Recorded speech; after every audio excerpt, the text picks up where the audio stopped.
Hello friends, I'm Chris and welcome to another video. Today, we're checking out the product red iPhone 13 Pro silicone case. Let's get into it.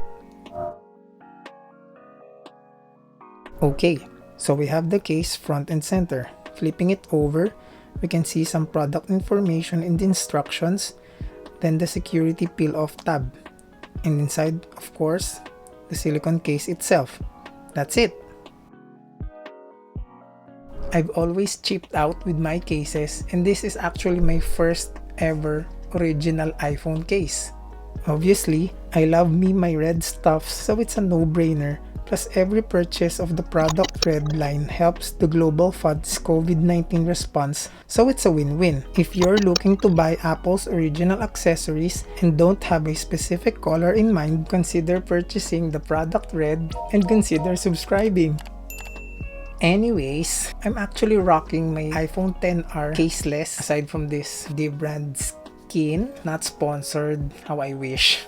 Because I really love how it feels in the hand and to not add more bulk as this one's a thick boy. But I also want to protect my new iPhone 13 Pro a little bit this time. Right out of the box, I already felt how good it feels to the touch. It's soft and smooth but not slippery and adds a good amount of grip. The inner part of the case that actually comes into contact with your phone is lined with a soft, smooth suede fabric to protect it from scratches. There's a subtle pressed circular mark that indicates the MagSafe compatibility and some Apple branding. Putting it on is really easy and taking it off isn't a problem too.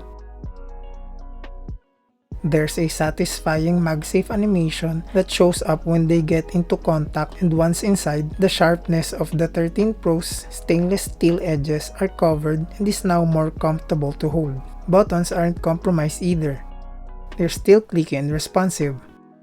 All the cutouts are precise and the raised plastic edge around the cameras are perfect to protect them. One last detail is this Apple logo that seems to be printed within the case. I don't know how, but it surely won't be peeled off. It's such a nice little attention to detail that makes paying 2,990 pesos for this case somehow worth it.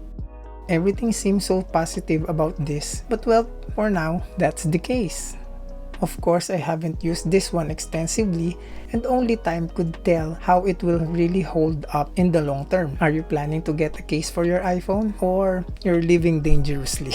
If you enjoyed this video, give it a like as it helps the channel a lot, and subscribe so you won't miss the long-term review of this case and other tech-related videos. Thank you so much for your time watching and hope to see you in the next one. Ingat!